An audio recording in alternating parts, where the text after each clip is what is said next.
What is happening, everybody? I'm Steve Taylor, host of RocketMSP. Today I'm joined by Zach Kromkowski.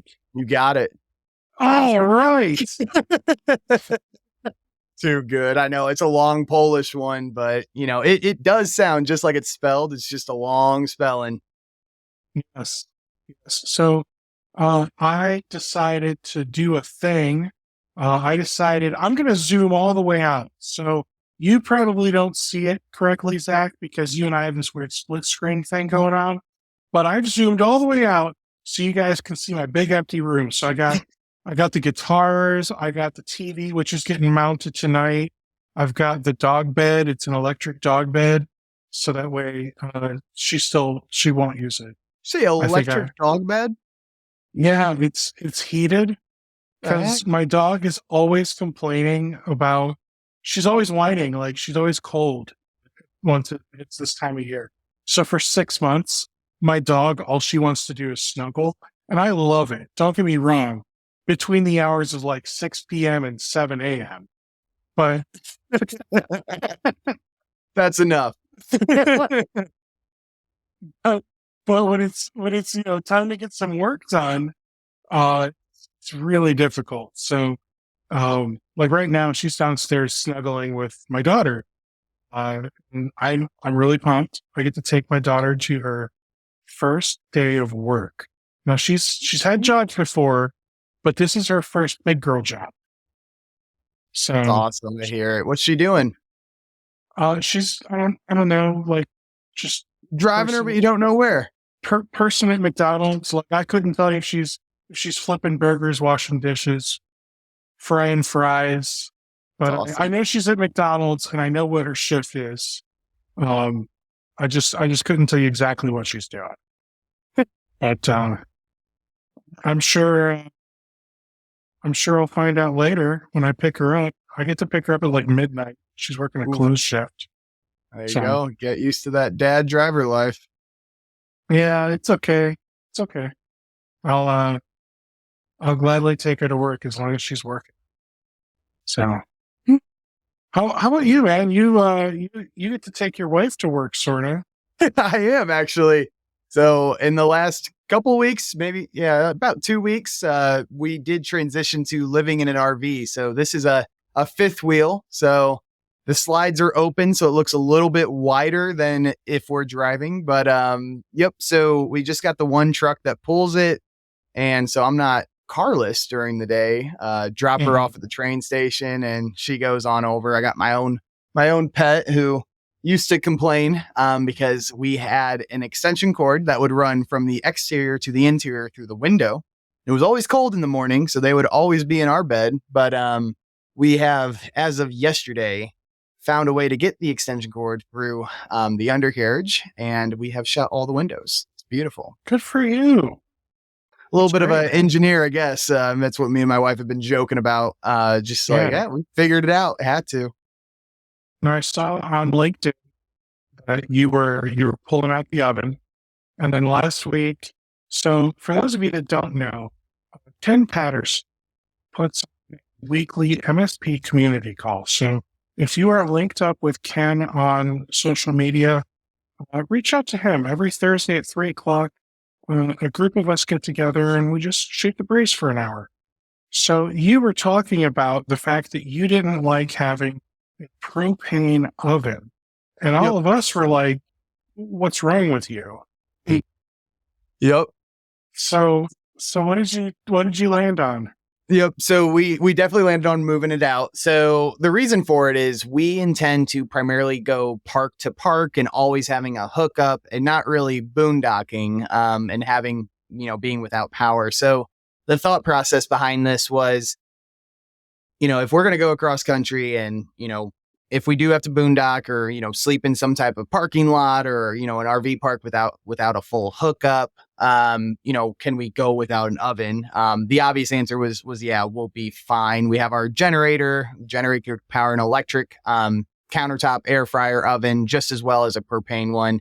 The argument that the TTD call was having was, it's going to heat up slower and, you got to have it just to have it. And ultimately we went back and forth and just made more sense. Just since we're going to be at RV parks, there's no reason for us to use propane we're paying for when a lot of RV parks give you either an allotted amount or completely free electrical hookup anyway. So why add the costs? That makes sense. I feel you. I guess my only thought is the built-in oven, isn't that a little bit bigger? Yeah, it So is. so I guess I'm not saying I'm not saying don't go electric. I was just simply um of the mindset that replace that built-in oven with an electric built-in that does air frying. Because I know, like for a kitchen, like a regular size oven, you can get one that does convection and air Yep. fry in a few different modes, right? So my assumption is that they've got something that would fit where that one goes in your I RV think they there. probably do. But it was those ones took so much electrical power to have like the built-in real electric oven as opposed to the countertop just type of thing. We opted for having a little bit of white space because, as you said, it is smaller. I bought the biggest one I could find. So hopefully there's not a ton of just white space, but we're going to toss cabinet doors in front of it anyway. So it's because the way we actually got the outlet in through the undercarriage was taking the route of behind where the oven was. So it exposed a option for us to get power inside without sacrificing opening a window. Gotcha. Okay. Well, good for you. And It's a and as process. much and as much as I'd love to keep talking with you about this kind of stuff, I'm sure the MSPs don't want to hear it.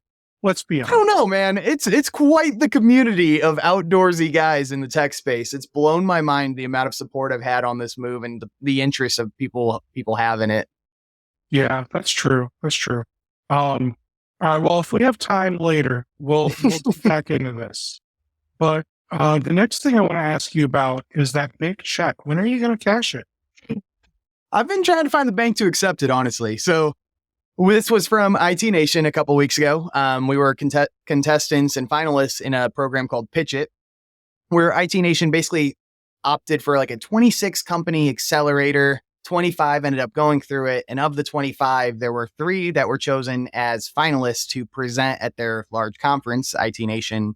This was Connect, right? This IT Nation Connect, I think, was the one. So all 3 of us got to go in. And fortunately, part of the perks was getting a free booth. So they're very supportive in that respect. But it was like a 16-week program of just coaching, interview skills, how to present yourself on social media, how to just generate demand and talk tech. So it was very much a deep dive into the industry. Fortunately, I've been here for a handful of years at this point, as have some of the other contestants. So a lot of it was kind of validation or repeating stuff I have heard, but I can see the value for all the companies who are brand new to this space because it is unique, right? I think we can both agree on that. It's very much unique, community driven type of style in the MSP world. That's really cool. I guess I didn't realize that PitchIt had this whole like crash course associated with it. But, um, and almost without making it sound like a reality show, it almost sounds like 25 The Voice. startups go to a mansion in Palm Springs. Who comes out ahead? It sounds like a combination of The Voice and Shark Tank. Yep. No, it really was pretty much like that. It would have been cool to have more ongoing like pitch competitions, like internal that weren't, public, just as like practice feedback kind of with our cohort. Maybe it would have been cool to have cohorts like within our 125 group. So I think there are ways to improve. And one of the fortunate things is, getting to come back as a winner. They want that type of feedback. And I was invited to be a coach next year to the next large cohort, and they're looking to improve. They're looking to engage. And I know we're both familiar with obviously tech degenerate community, but also the MSP geek community. They've talked about potentially getting involved there as well. So it's nice to see a program encouraging and bringing publicity to the early stage companies that maybe can't afford the 20, 30 grand show booth at, IT Nation without the help, Right of Boom, all the big shows like that. it's nice to see other communities wanting to invest and assist and encourage IT Nation to continue investing into this program. I agree. Now, are there any like stipulations with the money? Like, do they say it has to be used for certain things? There are not stipulations, and there is no buy-in to do PitchIt either, which is the cool part. Now, there are opportunities to do group advertising and group sponsorships, but it's completely opt-in. It's not required. But if you have some people in your PitchIt group all going to the same show, I know at Can IT Con, there's maybe a group of like 7 of us, and we did end up all going in on a happy hour together. So we got our own banner and stuff, but that was completely opt-in. There was no cost associated. And then, like I said, the program was free.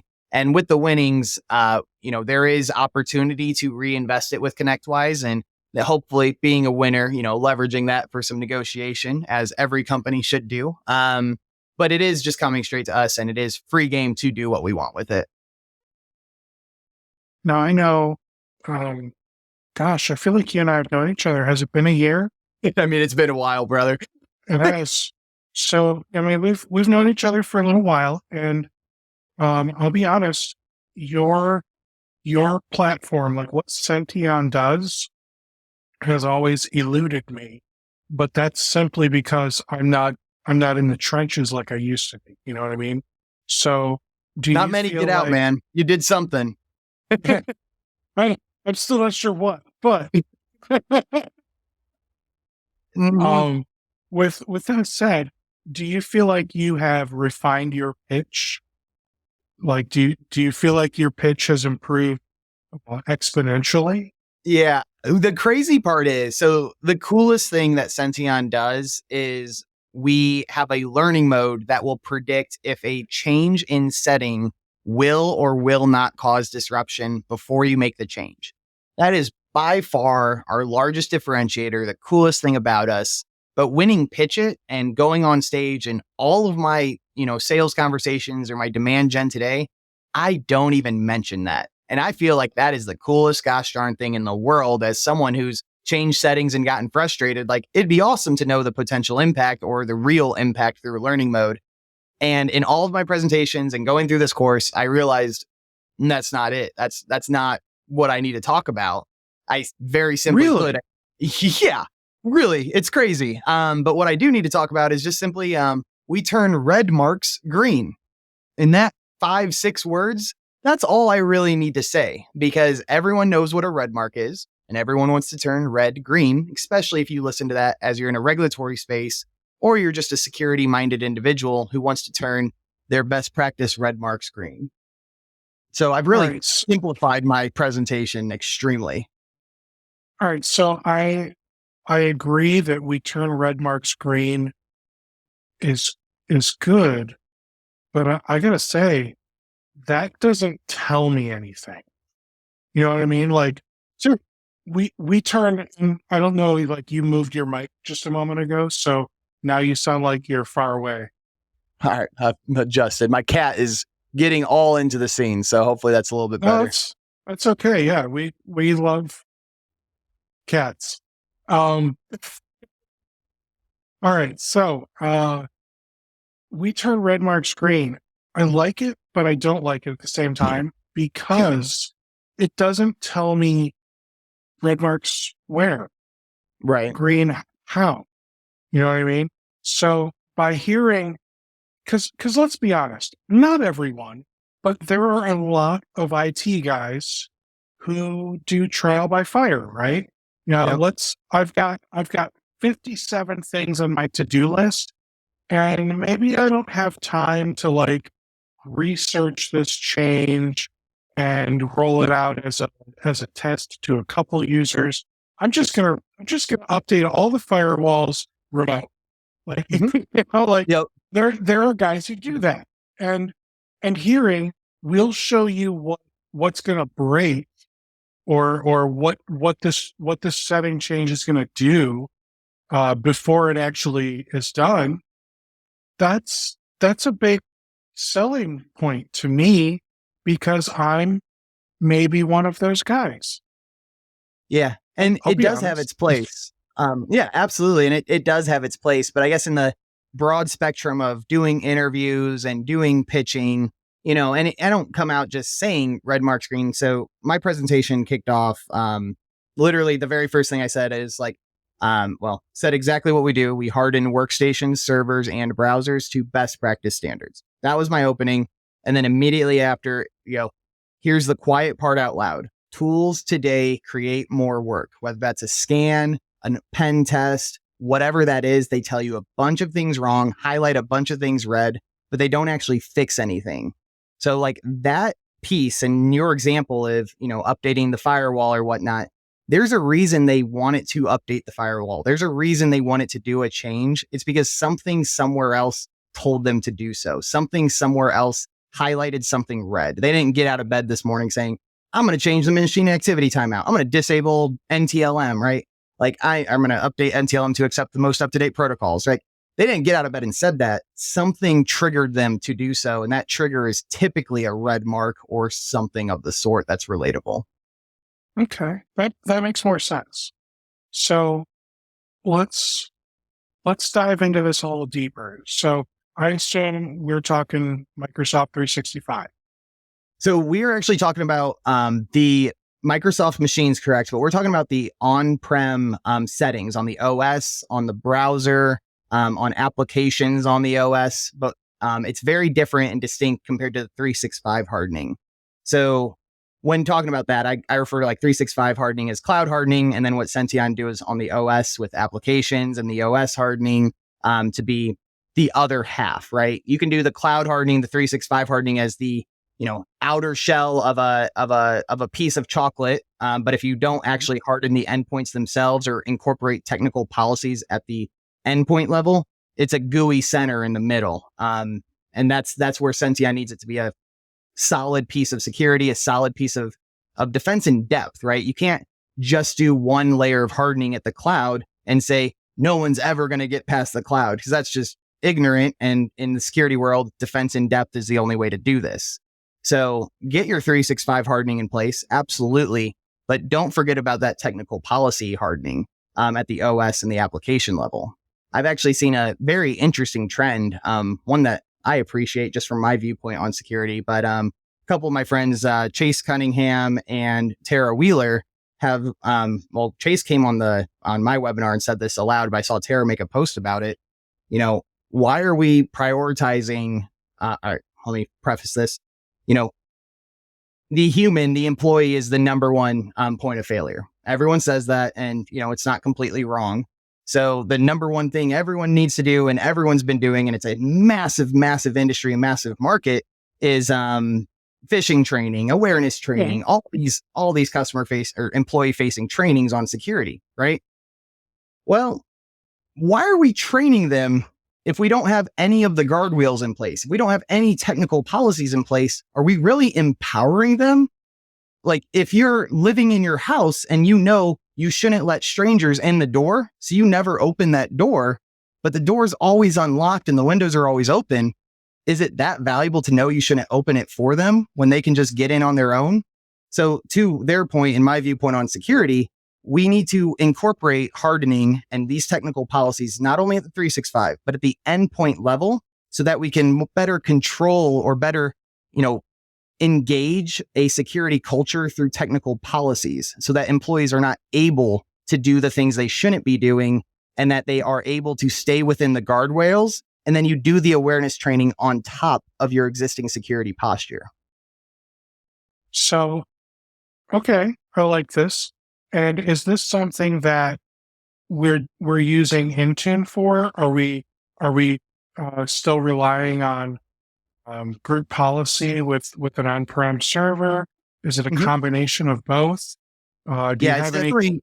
It's definitely a combination of both. Most people will attempt to do this through Intune, GPO, and PowerShell. All three at the same time. You have no idea what's doing what, and there's no really point of truth. And I will note, just through onboarding 20, 30,000 devices through all of our partners and everything, the average score that I see on a default Windows box is about 73 secure settings, 73 out of about 470, right? So it's about 17%, I think is what it is. I was really excited until you told me out of 400s. Yeah, exactly. So the average that I see is only about 83 hardened settings. So most MSPs out there, internal or external, will only modify about 10 GPOs to be a secure state according to CIS or that best practice framework. And that is obviously like, man, that is crazy to think we only do 10 settings, but you It look at doesn't the sound like security. enough. Yeah. I mean, the top 10 is important. I still find SMB1 findings at least once a week. And the worst part here is, in talking about the mediums to do this, is the MSP will go, it's in the Intune or the OU or whatever, and it says SMB1 is disabled. And then Senteon will go in because we don't trust Microsoft. We don't trust Intune. We don't trust GPO. We don't trust PowerShell. We don't use any of those mediums. We'll check the local reg key, sec pool, audit pool. And I'll go, yeah, Intune's saying it's not there. But I promise you, at the local level, the machine never got that order and it is turned on today. And here's the proof, right? So the mediums that are used today or attempted to be used very infrequently aren't even consistent. And because of that inconsistency, and I think just that hate or that frustration of why am I going to change a GPO if I don't know if it's actually going to take, has pushed this critical fundamental process to the back burner because there hasn't been a good way to do it. And that's what Senteon's changing. Okay, so trust but verify. Mm-hmm. That's what I'm hearing. Yeah, I mean, let's even talk about that from the Intune level, right? Trust but verify. Intune literally is not capable of verifying the endpoint policy. So Intune is designed to only push. They will push. They have zero awareness if their push is successful or not successful. So there's times where, yes, the setting will be managed via Intune. We can see that, but Senteon will change it locally and it never changes. Intune never noticed we made a change at the local level.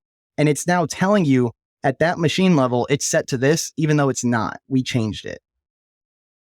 I got to say, that's really disappointing that Intune doesn't have that capability, because I remember 15 years ago, the amount of frustration I had on a daily basis working with some of my larger clients, pushing out group policies, going to the endpoint, doing a GP result, seeing which policies. I said that on stage at IT Nation, by the way. I said, who loves the GP result reports? I mean, it was helpful, especially, and I don't remember. So there's GP result. Is that the one where it just shows it to you in the command prompt? It'll populate something, yeah, but. And then there's the other one, and it's been, like I said, 15 years, so I forget. There's the other one that pops up like a Windows window, and then it's got the list of group policies. That's GP result. Yeah. Okay, so what the heck's the other one I'm thinking of then? I don't know what the other one you're thinking of, but yeah.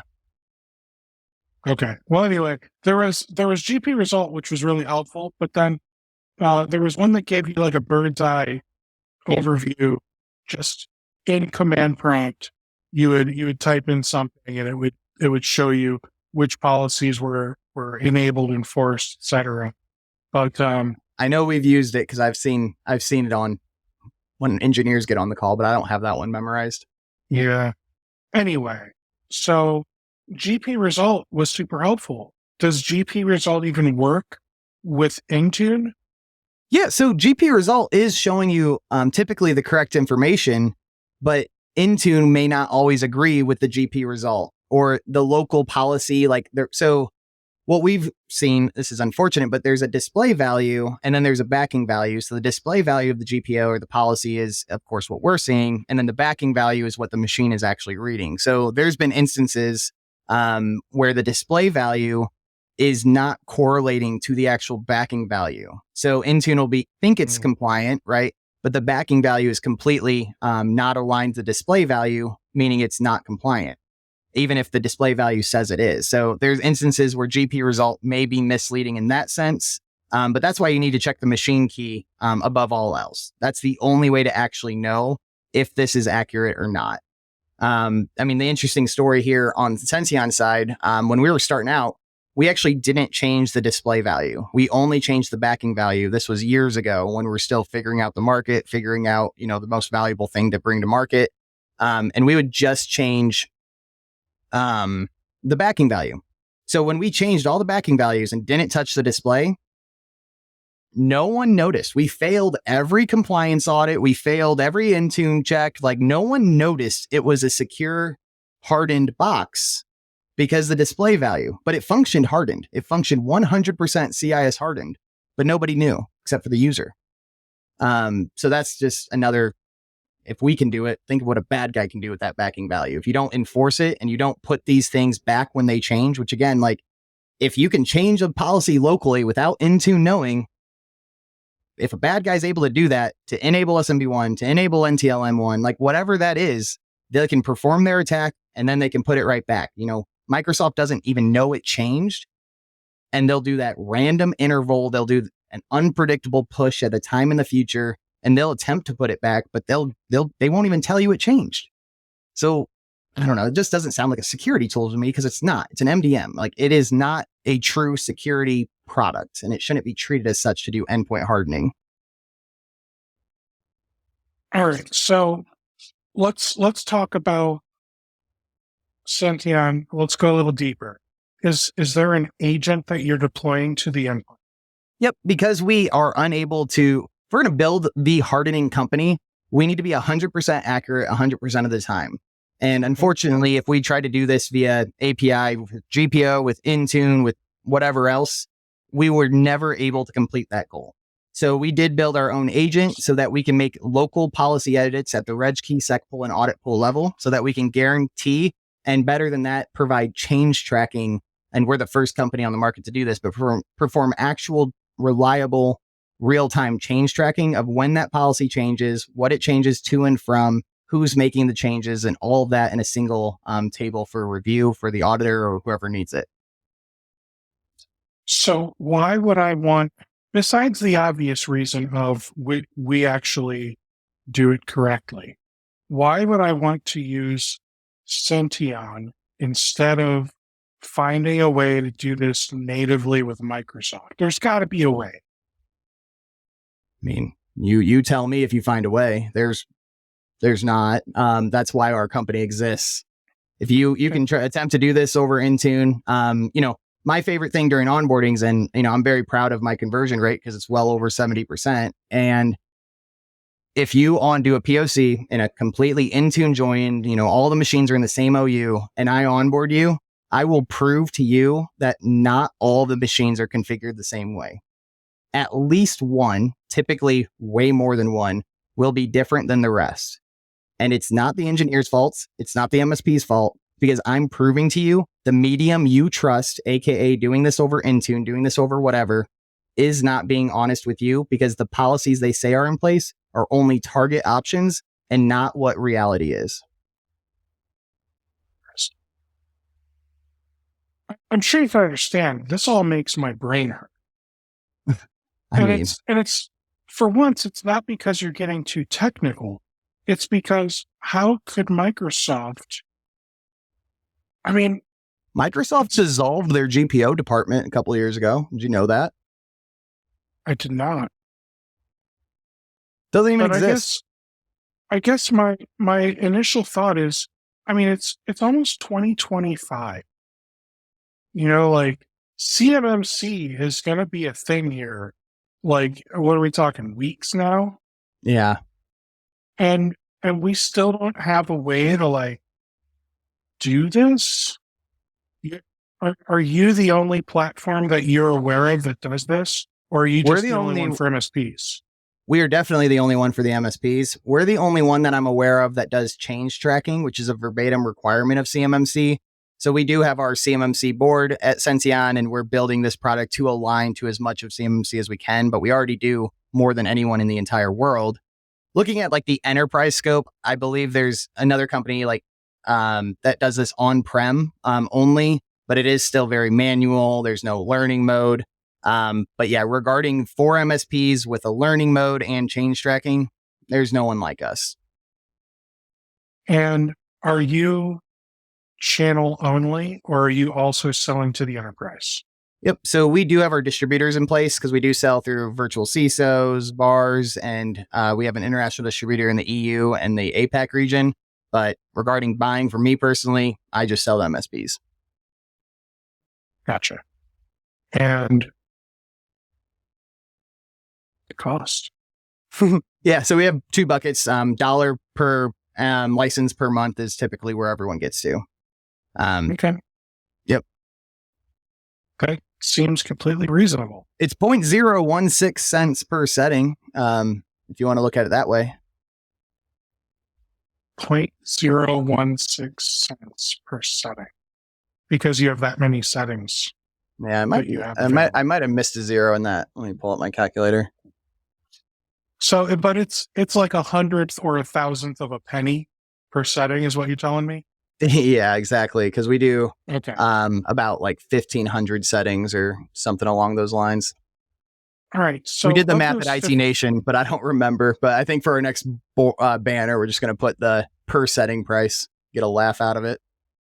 So let's talk about these settings for a minute, because I suspect, as with all cybersecurity, MSPs and the clients of MSPs need to balance hardening and cybersecurity with convenience, right? Sure. So if you were to, let's just say enable at the simplest sense, all of these settings and completely harden an endpoint. Yep. Like that end user can't work anymore. 100%. That is not ever what anyone should do. Okay. So let's think about this. I'm trying to look at this from the perspective of multiple types of MSPs. So there's, let's call them your startup MSPs, the ones that are like sub 1 mil, maybe even sub 500,000. Like they're small. There's like 1 or 2 guys. And let's be honest, some of them are in over their heads. Sure. Right. And it's not that they're bad technicians. They just sometimes aren't as up to date with all of the training and education that's out there. Sometimes those ones are the best technicians I work with. Just shout out to those one-man engineer owning shops. Like those are sometimes my best partners. Absolutely. But to keep things fair here, like, do you have idiot mode where like, I don't have time to learn like myself about all of these settings right now? Like I will eventually learn about all of this stuff, but I just need this, like, give me some baseline things that I should be doing for all my endpoints. Do you have that somewhere? If you're just looking to do a few settings, and you aren't really held to a standard and you're not really worried necessarily about the security, do it via a medium you already have. That would kind of defeat the purpose of Senteon. Senteon is built with, this, what mode did you call it? The simple mode or whatever, by design, right? I am going to get each of your individual devices as close to CIS or as close to best practice security as possible without your end client noticing, because that's how the platform's designed. We built it with a learning mode to say, hey, of the 1,500, here's the ones your client will get upset about. Here's the ones they won't notice. Click here. Within 20 minutes, I can get 1,000 machines all to CIS and the end client won't notice. That's amazing. That's the power of learning mode. That's just the setup process. Is we have the known end client interface. So there's the known endpoint interface questionnaire, takes a couple minutes to go through. This is things like message log on text, right? Do you want one? Yes or no, right? That is a question our learning mode can't determine for us. You need to tell us. Don't display the username, right? You need to tell us, can your client base handle typing in their username every single time, right? So there's the preliminary, we call it primer, just like, you can't paint until you put the primer on, right? So you have the primer questions, and then the greater 1,500 that sit outside of the primer, all are associated with a learning mode that will then present to you, hey, these ones came up with, disruption flags. These ones didn't. Click here to create an exception for all the ones Senteon thinks are disruptive. Click here to put everything else in place. And literally, 20 minutes is all I need. For a first-time user, give them 60 minutes just so they can get familiar with the platform. But realistically, anyone with Senteon can harden thousands of devices in under an hour. Okay. So for the MSPs who are big into compliance. Like, I'm going to name drop a little bit here. So, Josh, I think it's Hobain,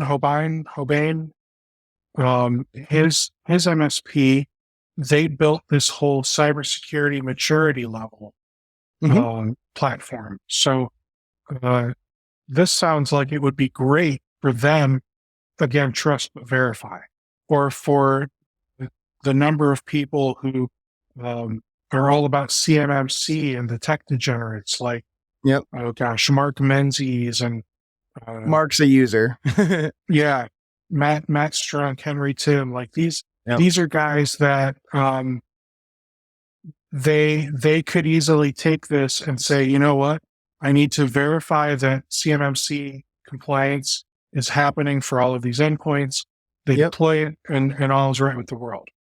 Yeah, absolutely. And I don't know, Josh, who you're referencing at the start, but yeah, if he has some type of platform like that, this is a compliment to that type of thing. You know, MSPs are always like, oh, I got to if I'm going to add something to stack, I have to remove one or two things.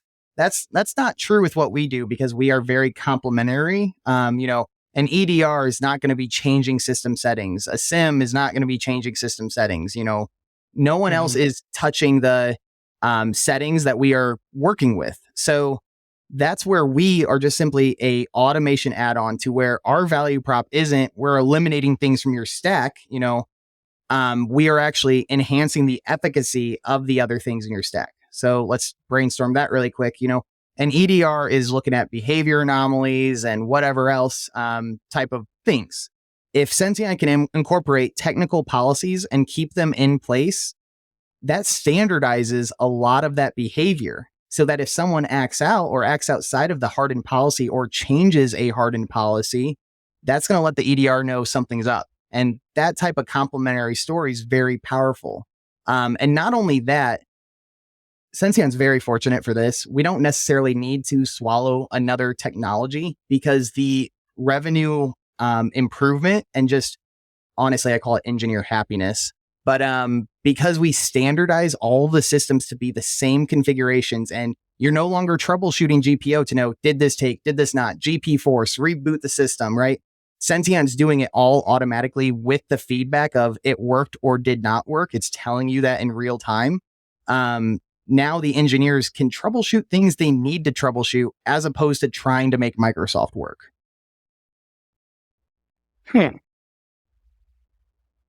Very, very neat.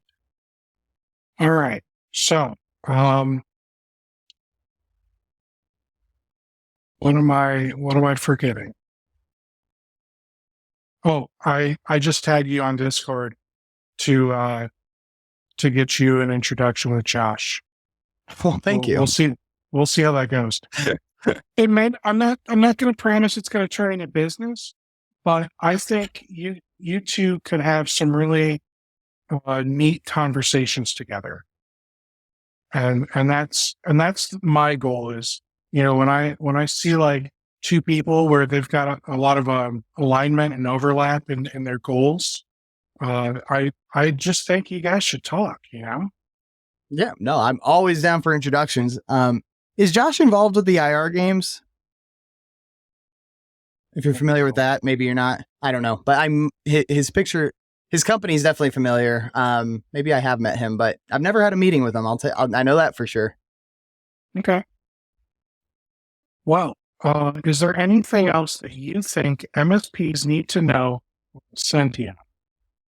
Yeah, I mean, end of the day, fundamentals need to start being prioritized. If you're check marking yes to on a cyber insurance form, you know, do you have a baseline or do you have a hardened baseline? If an incident happens, you're going to have to prove that. And running a GP result on a single system or, you know, some type of Intune report, that type of stuff is not real attestation because you can't prove it. You can't show the change tracking. So if you are check marking yes to that, or if you're in banking or if you're in CMMC world, they require change tracking. If you just have a manually worked on Excel workbook where you're inputting whenever someone changes something, is that really encapsulating every single setting and every single change? Or does a Windows update change a reg key without telling you? Or does that new shiny object that you're testing out change a reg key without telling you? And then when you uninstall it, does it change it back? The answer to all of this is no. and I will prove all of it to you during any experience we have together when you test out Senteon. The other piece for everyone to know, Senteon does have a freemium, right? We encourage you to look at doing this and getting the most out of it. So we do hold a weekly webinar series where we talk about these settings and have educational content around it. It's all accessible via the YouTube page and the Senteon resource hub. Anyone can access it, but the platform itself also has a freemium. So you can get access to all of the CIS recommendations with all of the crosswalks to CMMC, PCI, whatever flavor or framework you need to crosswalk to. And you can see all of this in real time through a dynamic table.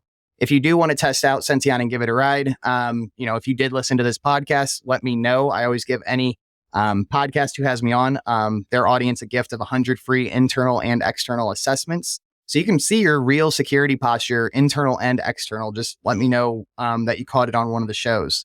So very much thank you for having me on. And those are the key things I would say. And you can connect with me on LinkedIn. That's my most active platform. Wonderful. Zach, thank you so much for being a guest. I like I said before, man, I find your platform fascinating, and I really do wish you the best of success.